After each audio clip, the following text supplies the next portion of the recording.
का फिर से स्वागत है। जैसे कि हमने पिछले एपिसोड में महाकुंभ जो 2025 में प्रयागराज में आयोजित हो रहा है उसके ऊपर विस्तृत रूप से चर्चा करी थी।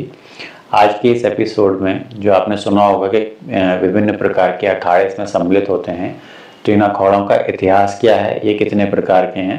अखाड़े होते हैं जो कि हमारे साथ हैं, उस दशनामी परंपरा के 7 अखाड़ों के बारे में आपको जानकारी देने का प्रयास करेंगे। सबसे पहले तो हमको ये समझना चाहिए कि वास्तव में अखाड़ा शब्द का मतलब क्या होता है। तो अखाड़ों का वास्तविक मतलब है यहाँ पर के कुश्ती और शारीरिक प्रशिक्षण दिया जाता है, जो कि बाद में ये परंपरा अखाड़ों से शुरू हुई और बाद में तपस्वी और सैन्य संगठनों तक इसका विस्तार होने लगा। इसका ऐतिहासिक उल्लेख हमें 7वीं सदी में राजा हर्ष के दरबार से लेकर 16वीं शताब्दी में मुगल दस्तावेजों में विस्तृत रूप से उसका उल्लेख मिलता है। ये हिंदू और सिख परंपराओं के नागा साधु, दशनामी और रामानंदी संप्रदाय से जुड़े हुए हैं। युद्ध और समाज में भी अखाड़ों के योद्धाओं की भूमिका बार बार हमको इतिहास में देखने को मिलती है। धार्मिक और सांस्कृतिक प्रथाएं भी इससे जुड़ी हुई हैं। नागा या तपस्वी बनने के लिए संसार का त्याग और विशेष अनुष्ठानों का पालन किया जाता है। अखाड़े में एक निश्चित संरचना में शामिल होने के लिए इसमें अलग अलग पद दिए जाते हैं। अखाड़ों को क्षेत्रीय शासकों ने सैन्य सेवाओं के बदले भूमि और संसाधन प्राप्त होते थे। ये आजादी से पहले 1857 में विद्रोह के बाद ब्रिटिश शासन ने उनकी सैन्य भूमिका समाप्त कर दी थी, जिससे वे सांस्कृतिक और धार्मिक गतिविधियों तक सीमित हो गए। आधुनिक संदर्भ में यदि देखा जाए तो आज हमारे जितने भी अखाड़े हैं वो धार्मिक और सांस्कृतिक आयोजन जैसे कुंभ मेले में मुख्य भूमिका निभाते हैं। ये शारीरिक प्रशिक्षण और धार्मिक प्रथाओं के संरक्षण में सक्रिय हैं। जो हमारे अखाड़े हैं वो हमारी वैश्विक सैन्य और तपस्वी परंपराओं जैसे कि चीन की जो ग्रीक व्यायामशाला थी उसके ठीक समान है। ये धर्म और युद्ध कला का एक अद्वितीय संगम प्रदर्शित करते हैं। मुख्य रूप से हमारे पास 3 अखाड़े हैं, जो 3 संप्रदाय उनके अखाड़े होते हैं। उनमें से पहला होता है दशनामी, जो कि शैव परंपराओं से जुड़े होते हैं। ये तपस्वी और आध्यात्मिक अनुशासन पर जोर देते हैं। दूसरे रामानंदी, जो कि वैष्णव संप्रदाय के होते हैं, जिनके नागा ऐतिहासिक रूप से सैन्य अभियानों में भी सम्मिलित थे। और तीसरे उदासीन अखाड़े, जो वास्तव में सिख धर्म के मानने वाले सिख धर्म के दार्शनिक और तपस्वी आयाम को दर्शाते हैं। तो वास्तव में अब हम जो है इनमें से जो हमने चर्चा करी, जो कि हमारे दशनामी अखाड़े हैं, रामानंदी अखाड़े हैं और उदासीन अखाड़े हैं, इनके ऊपर हम एक एक करके विशेष रूप से चर्चा करने का प्रयास करते हैं। तो दशनामी अखाड़ों की जब बात होती है तो उनका दशनामी का मतलब होता है 10 नाम। उसके ऊपर हम आगे चर्चा करेंगे। दशनामों की अखाड़ों की उत्पत्ति 8वीं शताब्दी में जो हमारे महान दार्शनिक, भारतीय दार्शनिक और धर्मशास्त्री श्री शंकराचार्य के द्वारा की गई।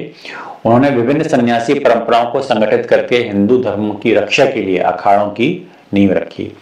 इन अखाड़ों का औपचारिक गठन संभवतः 16 से 17वीं शताब्दी के बीच हुआ था, जब धार्मिक परंपराओं, व्यापार मार्गों और तीर्थ यात्राओं की सुरक्षा के लिए संगठित समूहों की आवश्यकता महसूस की गई। तो मुख्य रूप से इन अखाड़ों का बनाने का तात्पर्य था हिंदू संगठनों पर हमलों का प्रतिरोध, धार्मिक स्थलों और भक्तों की रक्षा और राजनीतिक अस्थिरता के समय सैन्य भूमिका में अपना सहयोग देना। तो दशनामी जो है उनका आध्यात्मिक रूप ये है कि श्री शंकराचार्य ने यह दिया था कि दशनामी परंपरा के सदस्य दीक्षा के समय 10 जो नाम है उसमें से एक नाम को धारण करते हैं, और ये नाम मुख्यतः उनकी आध्यात्मिकता और भूगोल अर्थात ज्योग्राफिकल उसकी पहचान को बनाता है। तो इन दशनामी अखाड़ों में जो सबसे पहला आता है वो होता है गिरि। गिरि का अर्थ होता है पर्वत। तो पर्वत वास्तव में आध्यात्मिक स्थिरता और शक्ति का प्रतीक है। दूसरा होता है पुरी। पुरी का मतलब होता है नगर।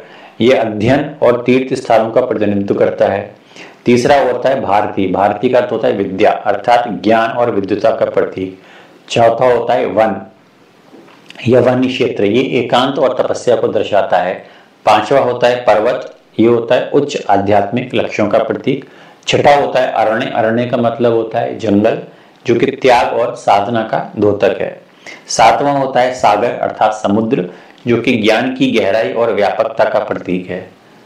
8वां होता है तीर्थ, जो बेसिकली तीर्थ स्थल का प्रतीक होता है, जो कि आध्यात्मिक शुद्धि को दर्शाता है।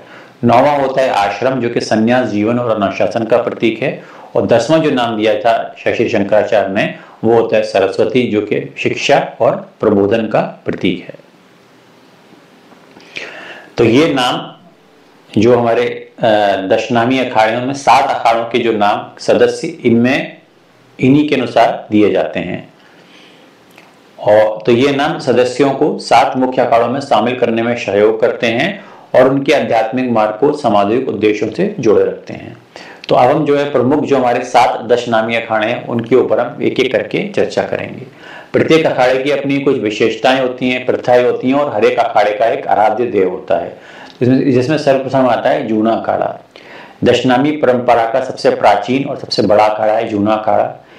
इसके नागा सन्यासी इसकी सैन्य और आध्यात्मिक पहचान का मुख्य हिस्सा है, और इनके आराध्य देवता दत्तात्रेय भगवान होते हैं, जो कि भगवान ब्रह्मा, विष्णु और शिव का एक कंबाइंड और त्रिमूर्ति स्वरूप है। दूसरा होता है निरंजनी अखाड़ा।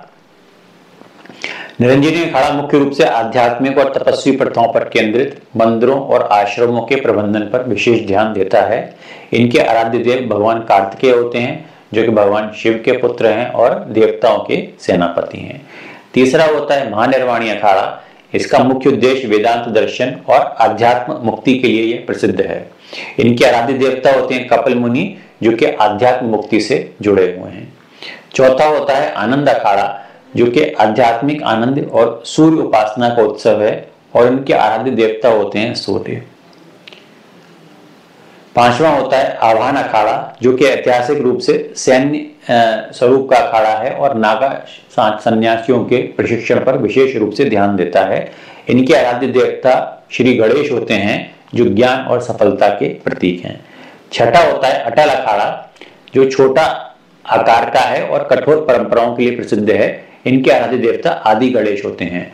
और 7वां होता है इसमें अग्नि अखाड़ा, जो कि अपने सदस्यों को केवल 4 नाम जो हमने देता है, उसमें से स्वरूप, प्रकाश, आनंद और चैतन्य। तो इनके सदस्य केवल इन 4 नाम से पहचाने जाते हैं, स्वरूप, प्रकाश, आनंद और चैतन्य। इन्हीं की अनुमति देता है।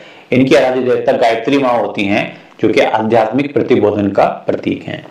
यदि हम इनकी संरचना पर बात करें तो अखाड़ा एक सुव्यवस्थित संरचना के तहत संचालित होते हैं। इनमें जो पहला पद होता है वो होता है महंत। ये विशिष्ट मंदिर या आश्रमों के स्थानीय प्रबंधक होते हैं।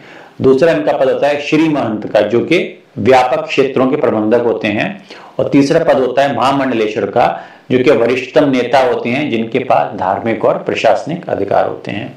इसके अलावा इसमें कुछ सपोर्टिंग कैटेगरिया बोल सकते हैं, वो जो होते हैं सभापति होते हैं, अध्यक्ष, कारभारी होते हैं, सहायक, थानापति होते हैं, जो कि संपत्ति प्रबंधक होते हैं, सचिव होते हैं, पुजारी होते हैं, जिनका काम अनुष्ठान करना होता है, कोतवाल होते हैं, जो कि सुरक्षा रक्षक होते हैं, एवं कोठारी या भंडारी, जो कि दैनिक आपूर्ति का प्रबंधन करते हैं।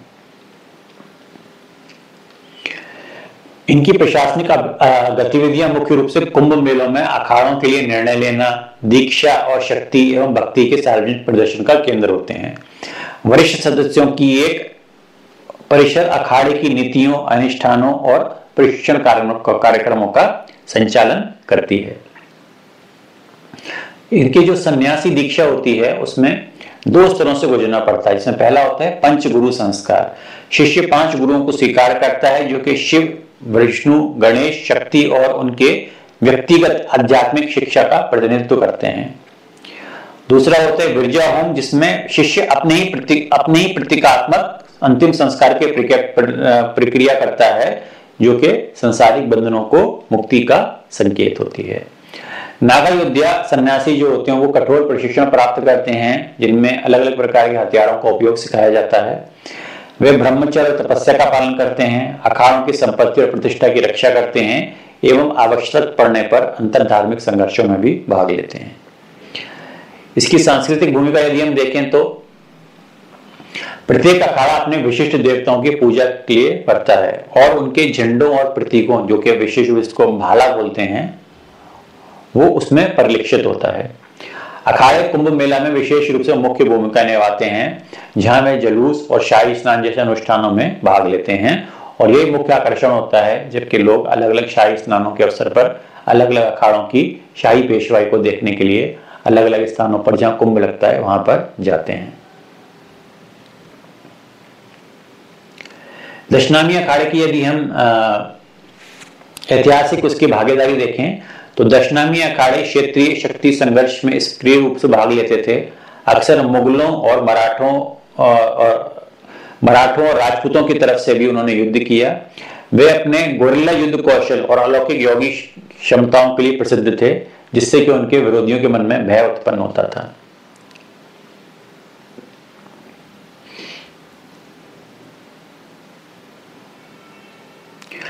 तो दशनामी अखाड़े वास्तव में उनकी युद्ध कला, आध्यात्मिक भक्ति और सांस्कृतिक संरक्षण का अद्वितीय संगम है।